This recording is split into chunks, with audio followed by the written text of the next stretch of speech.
جمال الوجود بذكر الإله وتصفو الحياة بنور هدى. اسی سے ہم اس سلسلے کو آگے چلاتے ہیں کہ حضرت ابن عباس رضی اللہ عنہما سے روایت ہے کہ جناب رسول اللہ صلی اللہ علیہ وسلم نے ارشاد فرمایا، ہر نبی نے اپنی اپنی دعا دنیا میں مانگ لی تھی اور میں نے ایک دعا اپنی امت کی شفاعت کے لیے روک رکھی ہے. یہ یاد ہے ہم نے اس حدیث شریف کا ترجمہ پڑھا تھا کہ جس میں انبیاء علیہ السلام کے تذکرے آتے ہیں، وہ چونکہ دو سلسلے میں بیان ہو چکا ہے اس کا آدھا حصہ، اس لیے میں وہ چھوڑتا ہوں. یاد ہوگا ہم پہنچے تھے حضرت ابراہیم تک علیہ السلام، اور ان میں 3 باتوں کا اشارہ تھا اس حدیث میں، جس کی وضاحت میں نے کی تھی کہ وہ فی الحقیقت توریہ کہلاتے ہیں، وہ کوئی جھوٹ اور کذب نہیں ہے. اب اسی حدیث کو آگے سنیے کہ حضرت ابراہیم علیہ السلام پھر ان لوگوں سے فرماتے ہیں کہ تم حضرت موسیٰ علیہ السلام کے پاس جاؤ جن کو اللہ تعالیٰ نے اپنی رسالت اور گفتگو کے لیے منتخب فرمایا تھا. یہ آپ سب جانتے ہیں کہ کلیم اللہ یہ حضرت موسیٰ تھے علیہ السلام. تو وہ ان کے پاس جائیں گے اور کہیں گے اے موسیٰ. کون آئے ہیں حضرت موسیٰ کے پاس؟ لوگ. اور چاہتے یہ ہیں کہ قیامت کا اور ہماری زندگیوں کا جو حساب ہے وہ شروع ہو. اس پر فی الحال وہ اس چیز پر نہیں ہے کہ دوزخ ملے یا جنت ملے، وہ یہ کہتے ہیں کہ دوزخ ملے یا جنت ملے، بہرحال حساب تو ہو کہ جس عذاب میں ہم مبتلا ہیں اس سے جان چھوٹے. اب وہ حضرت موسیٰ کے پاس آئے ہیں تو حدیث میں فرما رہے ہیں آپ صلی اللہ علیہ وسلم کہ اس موقع پر حضرت موسیٰ علیہ السلام کے پاس وہ جائیں گے اور کہیں گے اے موسیٰ، آپ کی شان یہ ہے کہ آپ کو اللہ تعالیٰ نے اپنی رسالت کے ساتھ چنا اور آپ سے کلام فرمایا. آپ ہمارے لیے اپنے رب کے سامنے شفاعت کریں تاکہ وہ ہمارے درمیان فیصلہ شروع کریں. وہ فرمائیں گے میں اس درجے میں نہیں ہوں، میں نے ایک شخص کو بغیر قصاص کے مارا تھا، آج مجھے اپنی فکر ہے. یہ حضرت موسیٰ علیہ السلام کی زندگی میں ایک واقعہ پیش آیا تھا کہ 2 لوگ لڑ رہے تھے اور الجھ رہے تھے. حضرت موسیٰ علیہ السلام نے ان کو ہٹایا اور حضرت موسیٰ علیہ السلام سمجھا رہے ہیں کہ ایک حضرت موسیٰ کے ساتھ الجھ پڑا. حضرت موسیٰ علیہ السلام نے اس کو ایک اور وہ مر گیا. حالانکہ کوئی ہتھیار تو نہیں تھا، کوئی اوزار تو نہیں تھے، نہ کوئی نیت تھی، بس گھوسے سے کون مرتا ہے، لیکن وہ ایسا کمزور تھا، گیا نکل گیا. تو بہرحال حضرت موسیٰ علیہ السلام، اب یہ کوئی قتل تو نہیں تھا جسے عمدن قتل کہا جائے، لیکن ظاہری صورت تو بہرحال قتل کی تھی کہ ایک آدمی کو گھونسا لگا وہ مر گیا. تو حضرت علیہ السلام اس چیز کو پیش فرما رہے ہیں کہ مجھے اپنی فکر ہے، لیکن تم حضرت عیسیٰ کے پاس جاؤ جو اللہ کی طرف سے روح اور اس کا کلمہ تھے. تو وہ حضرت عیسیٰ کے پاس جائیں گے اور عرض کریں گے ہمارے لیے اپنے رب کے سامنے شفاعت کریں تاکہ وہ ہمارے درمیان فیصلہ شروع کریں. تو وہ فرمائیں گے میں اس درجے میں نہیں ہوں، خدا کو چھوڑ کر مجھے لوگوں کی طرف سے خدا بنایا گیا، مجھے آج اپنی فکر ہے. یہ بتاؤ، اب حضرت عیسیٰ علیہ السلام یہ بات تو عرض کر دیں گے کہ مجھے تو لوگوں نے خود عبادت شروع کر دی میری تو، لیکن حضرت عیسیٰ علیہ السلام اس موقع پر ایک سوال کریں گے ان لوگوں سے کہ یہ بتاؤ اگر سامان کسی مہر شدہ برتن میں ہو، کیا اس مہر کو توڑے بغیر سامان کو اندر سے نکالا جا سکتا ہے؟ وہ لوگ کہیں گے نہیں. تو حضرت عیسیٰ علیہ السلام فرمائیں گے کہ حضرت محمد خاتم النبیین ہیں صلی اللہ علیہ وسلم.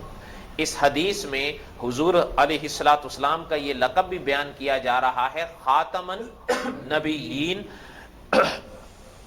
آج وہ دن ہے جس میں ان کے تمام سابقہ اور آئندہ کے گناہ معاف کر دیے گئے ہیں. رسول اللہ صلی اللہ علیہ وسلم نے ارشاد فرمایا کہ پھر لوگ میرے پاس آئیں گے اور عرض کریں گے یا محمد علیہ السلام ہمارے لیے اپنے پروردگار کے سامنے شفاعت فرمائیں تاکہ وہ ہمارے درمیان فیصلہ شروع کریں. وہ بار بار یہ درخواست جو کر رہے ہیں لوگ، پتہ چل رہا ہے اس حدیث سے کہ فیصلہ شروع کرنے کے لیے کر رہے ہیں.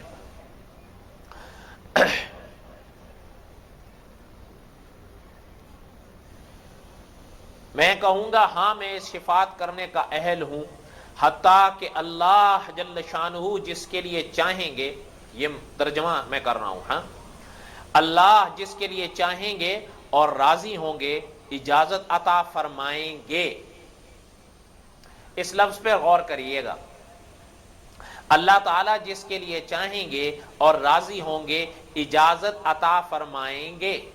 پتہ چل رہا ہے کہ وہاں جو جن کی سفارش شفاعت کریں گے وہ اللہ تعالیٰ کی اجازت سے ہی کریں گے. اگر اللہ تعالیٰ اجازت نہیں دیں گے تو کوئی کسی کی شفاعت، کوئی کسی کی سفارش، ہاں سمجھ رہے ہیں بات کو کہ نہیں؟ جبری شفاعت کے علماء دیوبند قائل نہیں ہے. فرمایا کہ جب اللہ تبارک و تعالیٰ اپنی مخلوق کے درمیان فیصلے کا ارادہ فرمائیں گے تو ایک منادی ندا کرے گا. منادی کون ہوتا ہے؟ ندا کرے گا. ندا کا کیا مطلب ہوتا ہے؟ آواز لگائے گا. حضرت احمد صلی اللہ علیہ وسلم اور ان کی امت کہاں ہیں؟ احمد کن کا نام ہے؟ بس ہم آخر میں آنے والے اور سب سے سبقت لے جانے والے ہیں. دنیا میں ہم آخر میں آئے، حضور آخر میں آئے، ٹھیک ہے، تو حضور کی امت بھی، لیکن وہاں پر سمجھ رہے ہیں نا بات. فرمایا حضور صلی اللہ علیہ وسلم نے ایک منادی ندا کرے گا، حضرت احمد صلی اللہ علیہ وسلم اور ان کی امت کہاں ہے؟ بس ہم آخر میں آنے والے اور سب پچھلوں سے سبقت لے جانے والے ہیں. ہم آخری امت ہیں اور سب سے پہلے ان کا حساب ہوگا. حضور کی امت کا حساب پہلے ہوگا. بس سب امتیں ہمارے لیے راستہ خالی کر دیں گی اور ہم وضو کے اثر سے منور اعضاء کے ساتھ گزریں گے.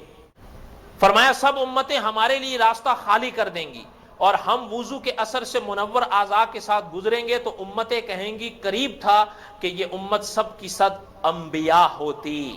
ابھی میں اس پر بات نہیں کر رہا، اس حدیث کے اس لفظ پر میں ابھی بات نہیں کر رہا، ورنہ اس کے بڑے عجیب و غریب جوابات ہیں. ہم جنت کے دروازے پر آئیں گے، میں دروازے کا کنڈا کھٹکھٹاؤں گا. کون؟ یہ پہلا ہاتھ ہوگا جو جنت پر دستک دے گا اور وہ حضور ہی کا ہوگا. تو پوچھا جائے گا کون ہے؟ آپ نے فرمایا میں کہوں گا میں محمد صلی اللہ علیہ وسلم. میں کہوں گا میں محمد صلی اللہ علیہ وسلم تو میرے لیے دروازہ کھولا جائے گا. میں اپنے پروردگار کے ہاں اس کی کرسی کے پاس حاضر ہوں گا، کرسی پر انشاءاللہ پھر کبھی صحیح، اور اس کے لیے سجدے میں گر جاؤں گا. اس لیے کہ اس حدیث پر تو ابھی یہ تیسرا درس ہو رہا ہے، لیکن بہرحال جو باتیں میرے ذہن میں یہ مضمون تھا بھی نہیں، بس وہ آ رہا ہے تو سنتے جائیے.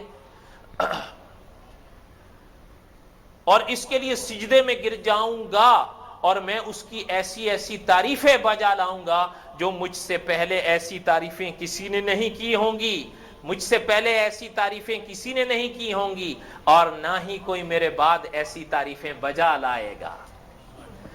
اچھا آگے ایک حدیث آ رہی ہے، وہ بھی انشاءاللہ علم غیب کے عقیدے جو رکھتے ہیں حضور کے لیے ان کا عقیدہ ٹوٹتا ہے. وہ میں اشارہ کر رہا ہوں، بعد میں کروں گا، پہلے یہ کم از کم ترجمہ پورا ہو جائے.